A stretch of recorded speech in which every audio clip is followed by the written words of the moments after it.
Assalamu alaikum. I welcome you all again to our today's technical session on energy efficiency strategies for industry in Bangladesh, challenges and opportunities. Dear participant, please take your seat. We are going to start our today's technical session. Dear all, today we have keynote speaker, Mr. Engineer Tawfiq Rahman, Assistant Director, Sustainable and Renewable Energy Development Authority. Srida is present here. And we have three panelists today.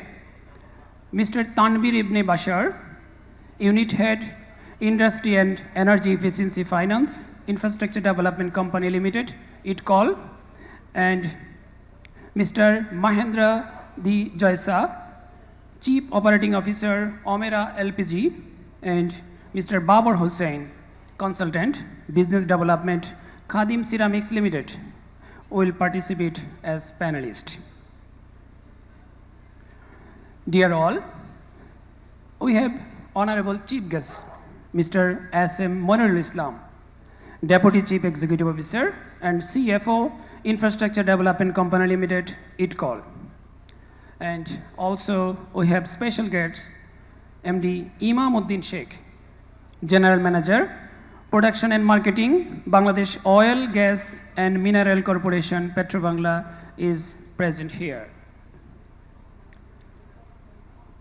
And today's session will be chaired by MD Mamunur Rashid, FCMA Senior Vice President, BCMEA and Additional Managing Director, Axe Ceramics Limited, is also present in this session. Dear all, now I would like to request our Honorable Session Chair, please come over the stage along with our today's keynote speaker, panelists, special guests, and chief guest. Dear all, please give a big hand for our today's guest. Thank you. Now the guest will be received with our flower bouquet. I would request to receive the flower bouquet to Honorable our session chair, chief guest, special guest, keynote speaker, and panelist. Dear all, please give a big hand for our today's guest.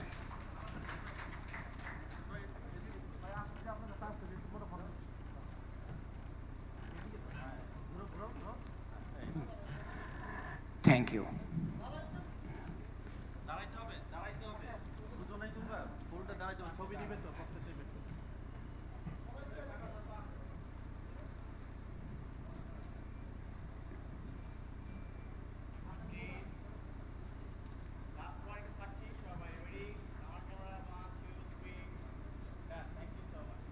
Thank you. Now, I would like to request to our Honorable Session Chair, please conduct this session. Good morning, everyone. I feel proud for having been the chairman of this very commendable session on energy efficiency strategies by the Bangladesh Ceramics Manufacturers and Exporters Association. I convey my sincere thanks to the organizer for selecting me as the session chairman of this very important session. As we all know, the ceramic sector is highly energy incentive industry and it requires uninterrupted gas supply to run a smooth production. Though there are many challenges we are facing, one of the main challenges is uninterrupted gas supply in the industry, and as a result, we are suffering for production, our cost is increases, and maximizing our wastage. So energy is a very important issue. It is the second largest cost component in the ceramics industry. Today, we have with us as a chief guest Mr. S.M. Monirul Islam, Deputy CEO and CFO, ITCOL, Mr. Imamuddin Sheikh, General Manager Production and Marketing. He is from Petrobangla. He is with us as a special guest. Engineer Tawfiq Rahman, Assistant Director, Sustainable and Renewable Energy Development Authority, and he is our main keynote speaker. We have three panelists today with us. Mr. Tanvir Ibn Bashar, Unit Head, ITCOL, Mr. Tanjim Chaudhary, CEO, Omera LPG, and finally Mr. Babur Hossain, Consultant Business Development, Khadim Ceramics. These three panelists are present and they are with us. Now I'm requesting the learned paper presenter for presenting his paper. Hello, good morning. I think there should be a presentation, right? আমি দেখতে পাচ্ছি সবাই এখানে বাংলাদেশি আমরা sir with your permission can I continue in Bangla okay thank you so শুভ সকাল সবাইকে আমি প্রথমে ধন্যবাদ জানাচ্ছি সেশন চেয়ার তিনি আমাকে সুযোগ করে দিয়েছেন এবং এছাড়া আমাদের মধ্যে চিফ গেস্ট হিসেবে উপস্থিত আছেন mister S.M. Moniruzzaman deputy chief executive officer and CFO of ইটকল আমাদের স্পেশাল গেস্ট হিসেবে আছেন mister MD Imam Uddin Sheikh general manager production and marketing from Petrobangla and dear audience and এছাড়াও আমাদের প্যানেলিস্ট হিসেবে আছেন mister Tanvir Ibn Bashar, Unit Head and ITCOL, and Mr. Mathindra D. Joysa, Chief Operating Officer and CEO from Omera LPG, and Mr. Babur Hossain, Consultant Business Development, Khadim Ceramics Limited. আমি সবাইকে স্বাগত জানাচ্ছি এবং আমাদের distinguished guest সবাইকে আমার এই সেশনে স্বাগত জানাচ্ছি তো আপনারা ইতিমধ্যে জেনেছেন আমি টেকসই ও নবায়নযোগ্য জ্বালানি উন্নয়ন কর্তৃপক্ষ শ্রেডাতে কাজ করছি শ্রেডা মূলত একটা প্রতিষ্ঠান যেখানে আসলে এনার্জি এফিসিয়েন্সি এবং রিনিউয়েবল এনার্জি নোডাল এজেন্সি হিসেবে সরকার কর্তৃক দায়িত্বপ্রাপ্ত এবং এনার্জি এফিসিয়েন্সি যা কিছু হোক না কেন সেই বিষয়টা আমাদের এখান থেকে দেখা হয় তো এরপরে যেটা এনার্জি এফিসিয়েন্সি যেহেতু আপনারা বলছেন এখানে যে গ্যাস সংকটের কারণে আসলে প্রাইস বেড়ে যাচ্ছে মূলত বিষয়টা সবার জন্যই সত্যি শুধু সেমিস ইন্ডাস্ট্রি না সবার ক্ষেত্রে একই স্টিল বলেন এবং অন্যান্য যদি সিমেন্ট বলেন সবার ক্ষেত্রে একই কথা প্রযোজ্য তো আমি কি পরে আজকে যদি একটু আমাদের ডিসকাশনটাকে সামারাইজ করি যে কী ডিসকাশন আমরা করতে চাই সে যদি দেখতে চান প্রথমে আমরা একটু পলিসি বিষয়ক ডিসকাশনে আমরা যেতে চাই যে আসলে আমরা কোন পলিসির ভিত্তিতে আসলে আমরা আমাদেরকে চালিত করতে পারলে আমরা আসলে আরও কস্ট ইফেক্টিভ এবং এনভায়রনমেন্ট ফ্রেন্ডলি হতে পারবো সেগুলো নিয়ে আলোচনা করব এবং কি স্ট্যাটিস্টিক্স নিয়ে আলোচনা করব এবং আমাদের এনার্জি ব্যালেন্স কোথায় থেকে এনার্জি কোথায় চলে যাচ্ছে সেই বিষয়গুলো একটু লক্ষ্য করব তাহলে আপনারা সহজেই বুঝতে পারবেন যে আপনার ভাগে কতটুকু এবং এরপরে আমরা কিছু অ্যাচিভমেন্ট এর এতদিন ধরে শ্রেডার চলছে সেই শ্রেডার কিছু অ্যাচিভমেন্টগুলো নিয়ে আলোচনা করব এবং কী কী পলিসি নিয়ে আমরা চালিত হচ্ছি সেই বিষয়গুলো দেখব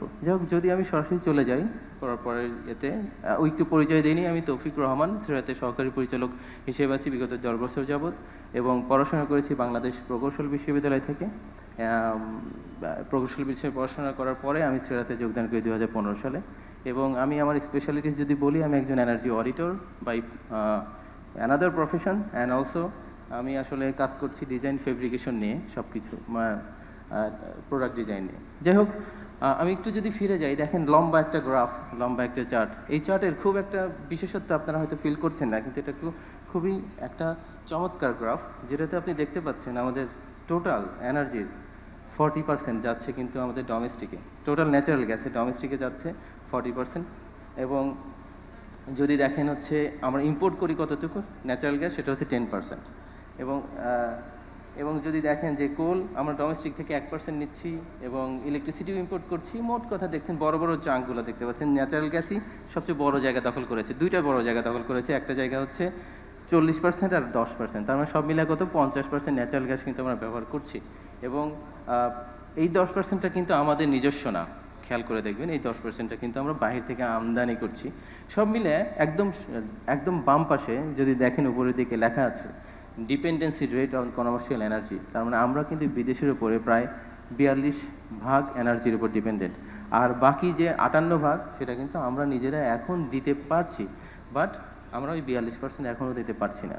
তার মানে এই 42% যদি ধীরে ধীরে বাড়তে থাকে 43, 44, 45, 46, তাহলে কি হবে? তাহলে প্রাইস আরও বাড়তে থাকবে, খরচ আরও বাড়তে থাকে, কারণ বাইরে থেকে আমদানি করতে আমাদের আরও বেশি খরচ করতে হয়। তো এই বিষয়টা আসলে মারাত্মকভাবে অ্যালার্মিং আমাদের জন্য, এবং এই ক্ষেত্রে কিন্তু একটা জিনিসের সূত্রপাত দেয়, সেটা হচ্ছে জ্বালানির সাশ্রয় করতে হবে ইন এনি ওয়েজ। সব কিছুতেই আমাদের জ্বালানি সাশ্রয় করা প্রয়োজন। কিভাবে করা প্রয়োজন সেই পথগুলো হয়তো আমরা ধীরে ধীরে জানতে পারবো। এবং যদি বাই সেক্টর দেখেন, সেক্টরে এই যে টোটাল এনার্জির কথা দেখলেন, এই টোটাল এনার্জি বাই 50% আসলে আমাদের সেক্টর কনজিউম করে হচ্ছে ইন্ডাস্ট্রিতে। আর দ্বিতীয় সেক্টর যদি বলেন সেটা হচ্ছে আমাদের রেসিডেন্সিয়াল সেক্টর 26% খরচ করে থাকে।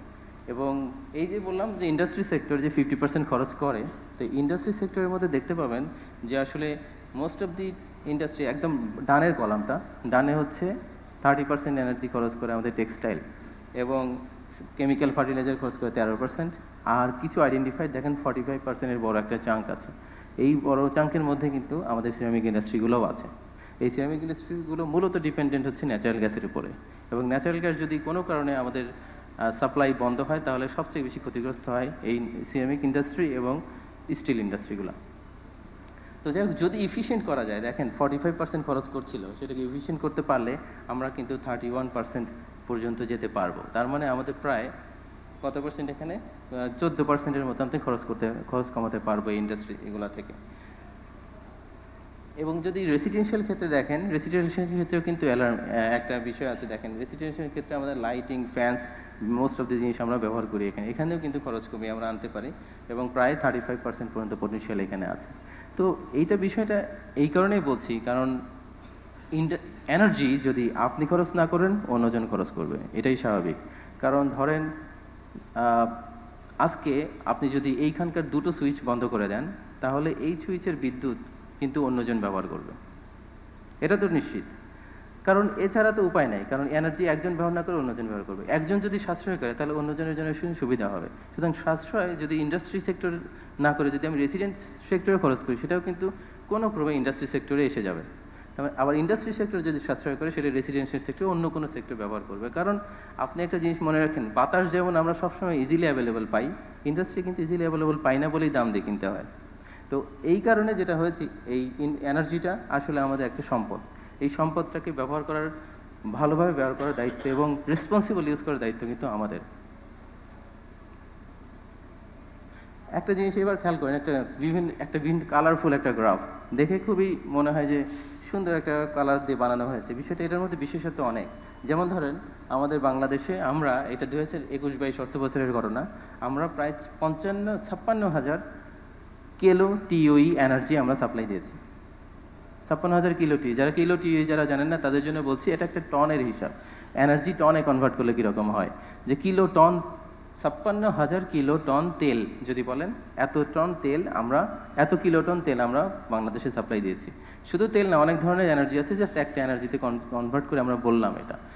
এইটা যদি খেয়াল করেন, একদম নিচের গ্রাফটা আমরা দেখতে পাচ্ছেন না হয়তো, সেটা দেখতে পাচ্ছেন যে আমরা ফাইনালি খরচ করেছি, একদম নিচ থেকে কালো বক্সে দেখেন, খরচ করতে পেরেছি 40, ওকে, খরচ করতে পেরেছি দেখলাম 40,000 কিলো টন তেল। তার মানে এর মধ্যে কত টন তেল আমরা আসলে নাই, 56 থেকে যদি 40 বাদ দেন তাহলে প্রায় 16,000 টন তেল নাই।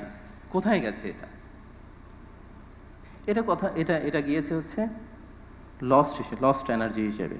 খরচ আমরা করতে পারি নাই, অথবা যখন আমরা প্রোডাকশনে গিয়েছি তখন কোনো কারণে সে এক্সস্ট গ্যাস দিয়ে বের হয়ে গিয়েছে। যখন আমরা ইলেকট্রিসিটি জেনারেশন করতে গিয়েছি সেখান থেকে এক্সস্ট গিয়ে বের হয়ে গিয়েছে। মূলত এই কাজটা ঘটনা করেছে বলে আমি এই 16,000 টন তেল খরচ করতে পারি নাই। তার মানে খেয়াল করে দেখেন তাহলে ইফিসিয়েন্সির গুরুত্ব কতটুকু। ইফিসিয়েন্সির গুরুত্ব যদি চিন্তা করেন তাহলে এই জিনিসটা কিন্তু খুব অ্যালার্মিং একটা বিষয় আমার। যতটুকু প্রাইমারি সাপ্লাই এবং ডিমান্ডের মধ্যে যেটুকু খরচ, সেটুকুর মধ্যে খরচ যত কমাতে পারবো, ডিফারেন্স যত কমাতে পারবো, তত আমাদের জন্য সাশ্রয়। তো যাই হোক, এখানে খেয়াল করেন যে coal, natural gas, crude oil, bio fuel, electricity ভাগ ভাগ করা আছে। বিভিন্ন ভাগে বিভিন্ন জায়গায় কিন্তু আমাদের এই এনার্জিটা গিয়েছে। এটা স্বাভাবিকভাবে বোঝা যাচ্ছে, কালার দেখে বোঝা যাচ্ছে। কোলের কালারটা দেখেন, খুব সহজ কালার। কোল সরাসরি চলে গেছে ইন্ডাস্ট্রিতে, এবং কোল গিয়েছে আর একটা জায়গায়, আর একটা লাইন চলে গেছে পাওয়ার প্ল্যান্টে। তো এভাবে করে কতটুকু কোথায় গিয়েছে এটা কিন্তু খুব ক্লিয়ারলি এখান থেকে বোঝা যায়। এটা ন্যাশনাল এনার্জি ব্যালেন্স নামে বুকলেট, সেই বুকলেটে এটা প্রকাশ করা হয় প্রতি বছর। আপনারা যদি আরও ডিটেল জানতে চান, তাহলে এই বুকলেটে আপনারা একটা কনসাল্ট করতে পারেন। তো আমরা কেন এনার্জি এফিসিয়েন্সি অথবা এনার্জি চ্যালেঞ্জের কথা বলি? মূলত আমাদের এই ইন্টারন্যাশনাল এজেন্ডার বিষয়গুলো। ইন্টারন্যাশনাল এজেন্ডা কি বলছে? যে SDG, international agenda, sustainable development goal 2030 সালের মধ্যে আমাদের অ্যাচিভ করতে হবে। বলা হয়েছে যে double the global rate of energy efficiency. তার মানে কি? Double the global rate of energy efficiency বাড়াতে হবে। ন্যাশনালি অথবা ইন্টারন্যাশনালি যদি বলি যে প্রতি বছর 2% করে এনার্জি সাশ্রয় করছে সারা বিশ্বের মানুষজন। আমরা কতটুকু সাশ্রয় করছি? আপনাদের কি অবগত আছেন এই বিষয়ে? 2% করে ইন্টারন্যাশনালি সবার একটা অ্যাভারেজ, আমরা করছি 1.5%। তার মানে কি? আমরা কিন্তু ওয়ার্ল্ড অ্যাভারেজ থেকে পিছিয়ে আছি। ওয়ার্ল্ড অ্যাভারেজের মধ্যে কারা কারা আছে? ওয়ার্ল্ড অ্যাভারেজের মধ্যে কিন্তু ক্যাম্বোডিয়া আছে, ইন্ডিয়া আছে, পাকিস্তান আছে, ভুটান আছে, সবাই কিন্তু আছে। সবার কন্ডিশন, সবার মতো মিলিত ফলশ্রুপ হচ্ছে 2%। কিন্তু আমরা বাংলাদেশে আসলে নিচে লেগে যাচ্ছে 1.5% এফিসিয়েন্সি ইমপ্রুভ করছি প্রতি বছর ধরে। তো যাই হোক, আমাদের এই ক্ষেত্রে কাজ করার অনেক সুযোগ আছে। এবং আরেকটা বিষয় আছে এনডিসি। এনডিসি হচ্ছে ন্যাশনালি ডিটারমাইন্ড কন্ট্রিবিউশন। এটা এই প্যারিস এগ্রিমেন্ট থেকে এসেছে। বলা হয় যে প্রতি বছর আমাদের জ্বালানি সাশ্রয় করে কার্বন ইমিশন কমাতে হবে। তো কার্বন ইমিশন কমাতে গেলে কি করতে হবে? গভর্নমেন্ট অলরেডি টার্গেট করেছে, ইন্টারন্যাশনাল ফোরামে বলেছে আমরা যদি আনকন্ডিশনাল বলতে বলে ইন্টারন্যাশনাল যদি কোনো সাপোর্ট না থাকে, তাহলে আমরা করতে পারবো হচ্ছে 6.39% কার্বন ইমিশন কমায় ফেলতে পারবো। এখন 6.39% বাই কত? 2035 সাল। 35 সালের মধ্যে এটা আমাদের শেষ কমাতে হবে। যদি কন্ডিশনাল বাইরের সাপোর্ট পাই, সেক্ষেত্রে আমরা প্রায় 14%-এর মতো খরচ কমায় ফেলতে পারবো। এই বিষয়গুলো আসলে ইন্টারন্যাশনালে আমরা বলেছি। সুতরাং আমরা যারা ইন্ডাস্ট্রি সেক্টরে এখনও আছি, আমাদের কিন্তু এটা দায়িত্ব হিসেবে পড়ে গিয়েছে যে এই অ্যাচিভমেন্টটা আমাদের দেখাতে হবে। তো এই অ্যাচিভমেন্ট না দেখাতে পারলে কি হবে? আমরা ইন্টারন্যাশনালি পিছিয়ে পড়বো। টেক্সটাইল সেক্টরে খুবই স্বাভাবিক হয়েছে, যেমন দেখেন ওনার ডিজিটাল প্রোডাক্ট পাসপোর্ট তৈরি করার চেষ্টা করছে 2027 সালের মধ্যে। তার মানে কি? এর মাধ্যমে কোনো প্রোডাক্ট বাইরে যদি এখন সেল করতে হয়, তাহলে ডিজিটাল প্রোডাক্ট পাসপোর্ট থাকতে হবে। এর মধ্যে কি হবে? এনার্জি কনজাম্পশন, কার্বন ইমিশন কত হয়েছে, সেগুলো কিন্তু থাকতে হবে। আমি জানি না সিরামিক ইন্ডাস্ট্রিতে কী অবস্থা, বাট এই জিনিসটা কিন্তু প্রত্যেকটা সেক্টরে এখন চলে আসবে, যে প্রত্যেকটা সেক্টরে প্রত্যেকটা প্রোডাক্ট তৈরি করতে কী পরিমাণ কার্বন ইমিশন হয়েছে, সেগুলো আমাদের আইডেন্টিফাই করতে হবে। আরও শুধুমাত্র যে ইন্টারন্যাশনাল প্রেশারে আমরা কাজ করছি বিষয়টা তা না, আমাদের ন্যাশনাল প্রেশারও কিন্তু আছে। ন্যাশনাল কনস্টিটিউশনাল ম্যান্ডেট দেখেন, এটা কিন্তু কনস্টিটিউশন, বাংলাদেশের সংবিধান, যা আমাদের সবাইকে মানতে হবে। কনস্টিটিউশনে কি বলে একটু পড়ে শোনাই। The state shall endeavour to protect and improve the environment and to reserve, safeguard and the natural resources, biodiversity, wetland, forest and wildlife for present and future citizen. খেয়াল করে দেখেন, প্রেজেন্ট অ্যান্ড ফিউচার সিটিজেন। আমরা যা করছি আমাদের জন্য করছি। যদি বাড়িতে যান, বলবেন আমার বাচ্চার জন্য করছি। বিষয়টা দেখেন, বাচ্চার জন্য যখন করবেন তখন ফিউচার সিটিজেনের কথা চলে আসে। আমাদের কনস্টিটিউশনও তাই বলে যে না, শুধু আমাদের জন্য করলে হবে না, ইন ফিউচারের জন্য করতে হবে। তাই ফিউচারের জন্য যদি আমি এনার্জি বাঁচিয়ে রাখতে চাই, এনার্জি যদি সঞ্চয় করতে চাই, তাহলে এখনই কাজ করার সুযোগ যে সাশ্রয় করা। এই সাশ্রয় যদি না করতে পারি, ফিউচারে আরও বেশি দিন যেতে পারবো না। ফর এক্সাম্পল, সবাই বলে আমাদের গ্যাস শেষ হয়ে যাবে 2050 সালের মধ্যে। সবাই বলছে গ্যাস শেষ হয়ে যাবে 50 সালের মধ্যে। আসলে কি শেষ হবে? যদি আমি আজকে একটু সাশ্রয় করি, তাহলে কি 51 সাল পর্যন্ত যেতে পারবো না? তাহলে কি 52 সাল পর্যন্ত যেতে পারবো না? 53 সাল পর্যন্ত যেতে পারবো না? অবশ্যই পারবো। ইরেসপেক্টিভ অফ নতুন যদি মাইন্ড না হয়, তাহলে আমাদের এই লেভেল পর্যন্ত আছি আমরা। বাট আমরা একটু সাশ্রয় করে কিন্তু আমরা আগায় নিয়ে যেতে পারি। আমার বাচ্চারা কিন্তু তার শেষ পর্যন্ত দেখতে পারে। তো বিষয়টা ওইখানে যে আমরা আসলে ফিউচার সিটিজেনের জন্য আমাদের কাজ করতে হবে। এবং আমরা ওই যে বলছিলাম 1.5% করে অ্যাচিভ করছি, অ্যাচিভমেন্ট রেজাল্ট হচ্ছে এইখানে। আমাদের টার্গেট ছিল ন্যাশনালি 20% জ্বালানি সাশ্রয় করবো 2030 সালের মধ্যে।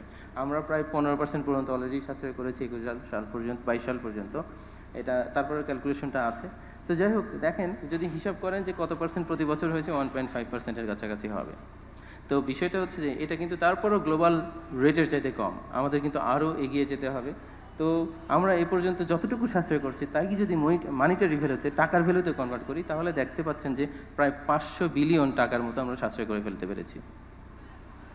খুব 500 বিলিয়ন টাকা কম না, কিন্তু এতটুকু এনার্জি সারা বাংলাদেশে সাশ্রয় করার সুযোগ হয়েছে।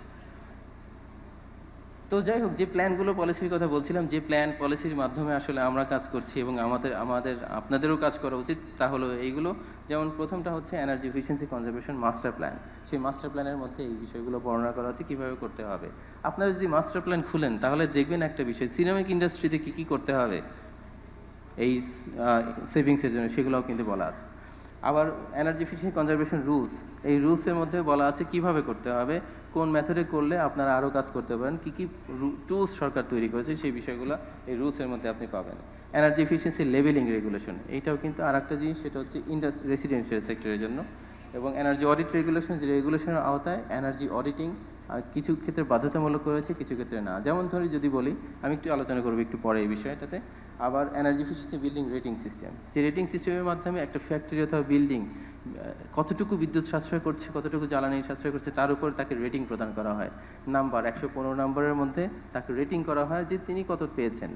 যদি সবচেয়ে হায়েস্ট নাম্বার রেটিং তাকে লেভেল 5 অথবা 5 স্টার বিল্ডিং বলা হয়, 5 স্টার ফ্যাক্টরি বলা হয়। ঠিক তেমনি লিড যেভাবে কাজ করছে, ঠিক সেভাবে এই বীর কাজ করছে। বীর বাংলাদেশের জন্য প্রথম তৈরি করেছে পাওয়ার ডিভিশন থেকে।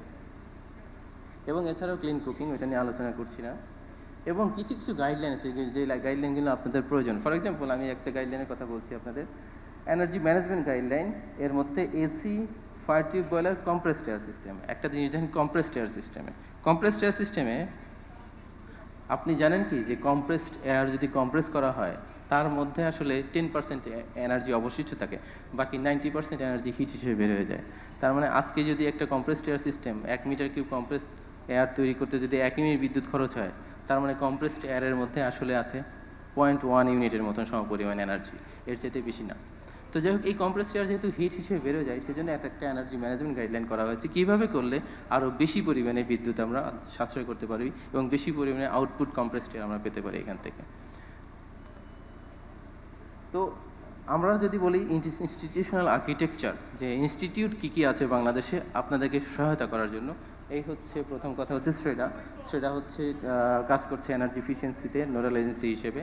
এবং এছাড়াও আছে বাংলাদেশ স্ট্যান্ডার্ড টেস্টিং ইনস্টিটিউট, এবং এছাড়াও আছেন সাথে সাথে আমাদের বিইআরসি, যারা কাজ করছে যারা রেগুলেটর হিসেবে কাজ করছে আমাদের এই সেক্টরে, এবং বিসিএসআইআর এবং বিইপিআরসি, এনারা কাজ করছেন রিসার্চ অর্গানাইজেশন হিসেবে। আপনারা যদি চান তাহলে আপনার বিইপিআরসি থেকে কিন্তু যে কোনো আপনার ইনোভেশনের জন্য আপনার ফান্ড চাইতে পারেন।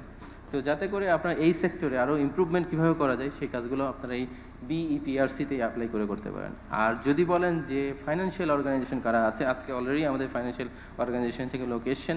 তো যেমন আছেন ইটকল, বিএফএফএল, এবং সিসিটিএফ হচ্ছে ক্লাইমেট চেঞ্জ ট্রাস্ট ফান্ড, এবং বাংলাদেশ ব্যাংক। এনারা কিন্তু লো ইন্টারেস্টে লোন সহায়তা প্রদান করছেন এনার্জি এফিসিয়েন্সি, রিনিউয়েবল এনার্জির জন্য। ফলে যদি এনার্জি এফিসিয়েন্সি, যদি এফিসিয়েন্ট ইকুইপমেন্ট যদি আপনি মনে করেন যে এটা হাই কস্টলি ইকুইপমেন্ট, দামি ইকুইপমেন্ট, তাহলে এই দামি ইকুইপমেন্টের জন্য যে লোন সহায়তা প্রদান করার জন্য আমাদের ইটকল, বিএফএফএল, বাংলাদেশ ব্যাংক সহায়তা করছেন। এবার এনার্জি ম্যানেজমেন্ট অ্যাক্টিভিটিসের কথা যদি বলি, আমাদের এনার্জি ম্যানেজমেন্ট যারা আসলে এই বিষয়ে অভিজ্ঞ এবং যারা আপনাদেরকে সহায়তা করতে পারবেন কিভাবে কাজ করলে বিদ্যুৎ সাশ্রয় অথবা গ্যাস সাশ্রয় করা যায়, তারা হচ্ছে আমরা বলি সার্টিফাইড এনার্জি অডিটর। আমাদের প্রায় এখন 38 ক্ষেত্রে এখন 42 এনার্জি অডিটর এসেছেন, এবং এটি একটু পুরাতন, 6টা এক্সাম হয়েছেন। এরপরে হচ্ছে এনার্জি ম্যানেজার। ফ্যাক্টরিতে মূলত এনার্জি এফিসিয়েন্সি আনয়ন করার জন্য মূলত একজন ফুল টাইম রেসপন্সিবল লোক থাকা প্রয়োজন, যাদেরকে আমরা বলি এনার্জি ম্যানেজার। যে এনার্জি ম্যানেজার আসলে ফ্যাক্টরিতে ডে টু ডে কাজ করবেন এবং এই কাজগুলো ফ্যাক্টরি ম্যানেজমেন্টকে বলবেন যে এই কাজ করলে এফিসিয়েন্ট হইতে পারে। তো সেই এনার্জি ম্যানেজারের 103 জন এনার্জি ম্যানেজার, 103 জন না, 122 জন এখন, সরি একটু পুরাতন ডাটা, 122 জন এনার্জি ম্যানেজার হয়েছে। এবং এনার্জি ম্যানেজাররা কিন্তু এখন ইন্ডাস্ট্রিতে কাজ করছেন। এবং এনার্জি ম্যানেজারের বিশেষত হচ্ছে একটা পরীক্ষা দিয়ে একটা ট্রেনিংয়ে 3 দিনের ট্রেনিং আয়োজন করতে, ট্রেনিংয়ে পার্টিসিপেট করতে হয় এবং একটা পরীক্ষা দিতে হয়। পরীক্ষা দেওয়া শেষ হলে, পরীক্ষা পাশ হলেই তিনি কিন্তু এনার্জি ম্যানেজার, এবং এনার্জি ম্যানেজার হিসেবে তিনি কিন্তু বিভিন্ন ইন্ডাস্ট্রিতে কাজ করতে পারেন। এছাড়াও আমাদের আরেকটা প্রোগ্রাম আছে, সেটা হচ্ছে designate energy consumer programme. Designate energy consumer প্রোগ্রামের মধ্যে দেখেন দ্বিতীয় লাইনের মাঝখানে সিরামিক্স ইন্ডাস্ট্রি আছে। তো এই সিরামিক্স ইন্ডাস্ট্রি, 8টা সিরামিক্স ইন্ডাস্ট্রিজকে আমরা লোকেট করতে পেরেছি যাদের এনার্জি কনজাম্পশন অনেক বেশি। তার মানে এনার্জি কনজাম্পশন, এখানে একটা সূত্র আপনাদের বলে দিই, সেটা হচ্ছে যে যারা বেশি কনজিউম করে তাদেরকে যদি জ্বালানি সাশ্রয়ের উপায় এবং জ্বালানি সাশ্রয় করতে বলা হয়, তাদের কিন্তু সুযোগ বেশি। যারা কম খরচ করে তাদের কিন্তু জ্বালানি সাশ্রয়ের সুযোগ তুলনামূলকভাবে কম। সুতরাং এই জন্য এই প্রস্তাবটা করা হয়েছে, যারা সবচেয়ে বেশি লার্জ এনার্জি কনজিউমার তাদের মধ্যে যদি জ্বালানি সাশ্রয়ের এই বার্তা এবং জ্বালানি সাশ্রয় কীভাবে করতে হয় এই বিষয়গুলো দেওয়া যায়, তাহলে কিন্তু তারা হচ্ছে আরও বেশি পরিমাণে বিদ্যুৎ সাশ্রয় করতে পারবে। এই ডেজিনেট কনজিউমার যারা, একটু হিসাবটা বলি, সব ইন্ডাস্ট্রি সেক্টরের এনার্জির প্রায় 60-70% কিন্তু এনারাই ব্যবহার করেন, আর বাকি ছোটো ছোটো ইন্ডাস্ট্রিগুলো বাকিটা ব্যবহার করে। ফলে এখানে এনার্জি সেভ করার সুবিধা সবচেয়ে বেশি। দেখেন সিরামিক অথবা মাটি শিল্প একটা এই এনার্জি এফিসিয়েন্সি কনজারভেশন রুলসের মধ্যে বলা আছে, যারা 5000 TOE ton of oil equivalent, মানে 1 বছরে 5000 টন তেল এর বেশি খরচ ব্যবহার করবে, তাদেরকে আমরা বলি হচ্ছে ডেজিনেট কনজিউমার। সিরামিক শিল্প এই ক্ষেত্রে আপনার 5000 TOE উপরে ব্যবহার করলে তারা ডেজিনেট কনজিউমারের খাতায় নাম হবে। এখন যদি বলি যে 5000 কিলো TOE, 5000 TOE মানে কি, নিচে বলা আছে 5000 TOE মানে যাদের বিদ্যুৎ খরচ অথবা জ্বালানি খরচ 16.8 কোটি টাকার বেশি, তারা মূলত এই বার্ষিক, কিন্তু বার্ষিক 16 কোটি টাকার বেশি, এখানেও আছে 16 কোটি টাকার বেশি, তারাও কিন্তু এই ডেজিনেট কনজিউমারের তালিকায় আওতায় পড়বে। 5000 TOE অর্থ প্রায় 16 কোটি টাকার মতো, কম বেশি। তো এবং এই ডেজিনেট কনজিউমার যারা হবেন, যাদের খরচ বার্ষিক জ্বালানির খরচ 16 কোটি টাকার বেশি, তাদের কিন্তু রাখতে হবে এনার্জি ম্যানেজার। কারণ 16 কোটি টাকা যাদের বিদ্যুৎ খরচ, যদি বিদ্যুৎ সাশ্রয় করতে চাই, তারা কিন্তু 2-3 কোটি টাকা এমনি ম্যানেজমেন্টের মাধ্যমে খরচ সাশ্রয় করে ফেলতে পারবেন। সেই ক্ষেত্রে তাদের জন্য যদি ডেজিনেট কনজিউমার, তারা যদি জ্বালানি ব্যবস্থাপক অথবা এনার্জি ম্যানেজার নিয়োগ করে, তারা কিন্তু ম্যানেজার নিয়োগ করলে তারা এই ম্যানেজমেন্টের জন্য প্রায় এমনিতেই বলা হয় 2-3% জ্বালানি সাশ্রয় করে ফেলতে পারবেন, 1-2 কোটি সাশ্রয় হয়ে যাবে। তো আরেকটা বিষয় হচ্ছে লেভেলিং প্রোগ্রাম। মূলত লেভেলিংয়ের মাধ্যমে যেটা করা হয়, ইফিশিয়েন্ট ইকুইপমেন্টটাকে যাচাই বাছাই করা হয়। সেটা এখন যেটা করছে, ইলেকট্রিক মোটরের জন্য লেভেলিং করার চেষ্টা করছে, যাতে করে আপনারা সহজে যদি মোটর একটা কিনতে চান, তাহলে লেভেল দেখে কিনলে সেটা বুঝতে পারবেন সেটা হাইয়েস্ট এফিশিয়েন্ট মোটর, যাতে করে বিদ্যুৎ সাশ্রয় করা যায়। এবং এনার্জি এফিসিয়েন্সি কনজারভেশন যেটা বলছিলাম, ফাইন্যান্সিং প্রজেক্ট, আমাদের একটা ফাইন্যান্সিং প্রজেক্ট আছে, সেটা হচ্ছে energy efficiency conservation promotion financing project, সেটা জাইকার মাধ্যমে।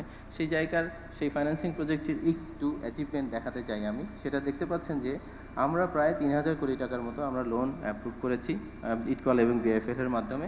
সেক্ষেত্রে কার্বন ইমিশন রিডাকশনের পরিমাণ প্রায় দেখেন 69,000 ton carbon dioxide emission save করতে পারা গেছে।